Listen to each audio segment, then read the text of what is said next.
If I could grow only one flower in my garden, it would have to look amazing, be easy to grow, help protect other plants, be edible, and once I planted it, I'd want to keep it going forever. It sounds a tall order, doesn't it? But there is one flower that fits the bill, an underrated champion that I consider to be one of the secret powerhouses behind my garden. So let me tell you why I consider this to be an absolutely essential part of any productive garden. Calendula, also known as pot marigold, boasts beauty by the bloom load. The yellow, orange or sometimes pastel-toned flowers deserve a place in any garden where they will offer a fantastic range of benefits. But first, let me show you the remarkable looking seeds that are our starting point. These have to be the prettiest seeds of all, don't they? They look like tiny little fossils, and being quite big, they're really easy to handle and sow. The easiest way to get your calendula started is to sow them directly where they are to grow, anytime from early to mid-spring. Now, they grow really well in most garden soils and are one of those rare flowers that actually does quite well in poor soil. The important thing isn't fertility so much as good drainage. Calendulas prefer sunshine, but will also grow quite well in dappled shade. I got my soil nicely zhuzhed up a bit there, and now I'm just going to take a little pinch of the seeds and just scatter them as thinly as I can over the surface like that. There we are. And then just tickle them in again and sort of pat them down so they've got good contact with the soil. Now, I would give them a water if it was dry, but it's been very wet, so I won't need to do that. But as they grow, I'll need to keep an eye on them and just water when it does get dry. And then the little seedlings, when they pop up, will be thinned to leave them about 25 centimetres or 10 inches apart in both directions. If you want to get a head start, say you have larger plants to set out later in spring, for example into pots or tubs or say into a greenhouse border, then you can sow calendula seeds into pots or plug trays. So just start by filling your plug tray or pot with just an all-purpose potting mix, and I've gently screened or sieved this to kind of remove any kind of lumpy bits, and then I'm just pressing it down nicely like that. There we are. And now let's get those lovely seeds in. And I'm going to use 2 seeds per plug, and they can always be thinned out, but I don't think that'll be necessary. They can grow on as they are. So 2 into each plug, and then I'll cover them over and we'll give them a good drink to get them on their way. I'm going to bring these guys indoors into the warm to germinate, just to get them going a little bit quicker. But as soon as they're up, they can come back out here because they're quite cold hardy. And then I'll just grow them on in here until they've filled out their plug trays and I can see roots coming out of the drainage holes, by which time it'll be mid to late spring and time to plant them outside. I always grow calendulas among my vegetables, and here's why.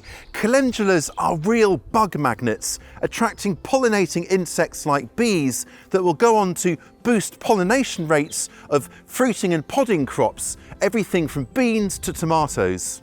But wait, there's more. Calendula can also help to protect our plants by attracting in pest predators, the sorts that munch on common soft-bodied pests like aphids.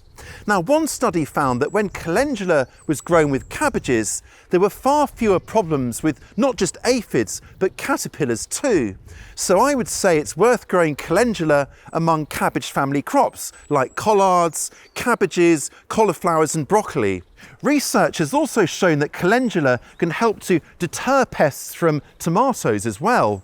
Think of calendula as a sort of insurance policy, guarding against calamitous pest invasions, not only by luring pests away, but by also attracting pest predators, so the likes of ladybugs or ladybirds, lacewings, hoverflies, that will then make a meal of those pests. How convenient.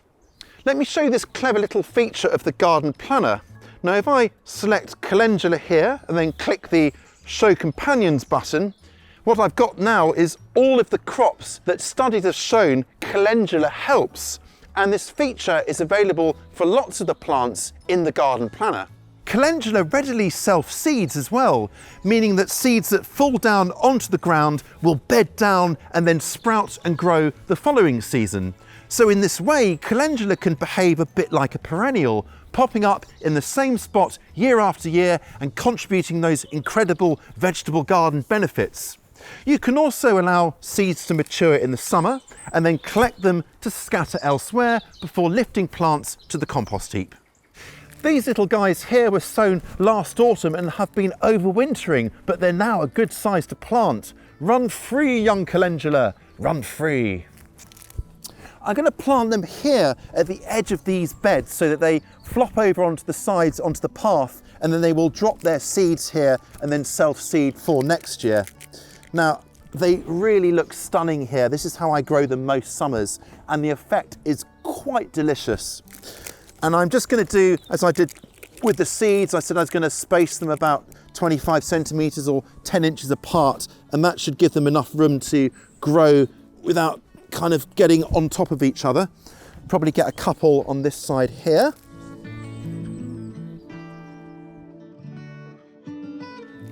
And I've got some left over, so I'm going to plant up this container here because calendula looks absolutely stunning on any terrace or balcony as well.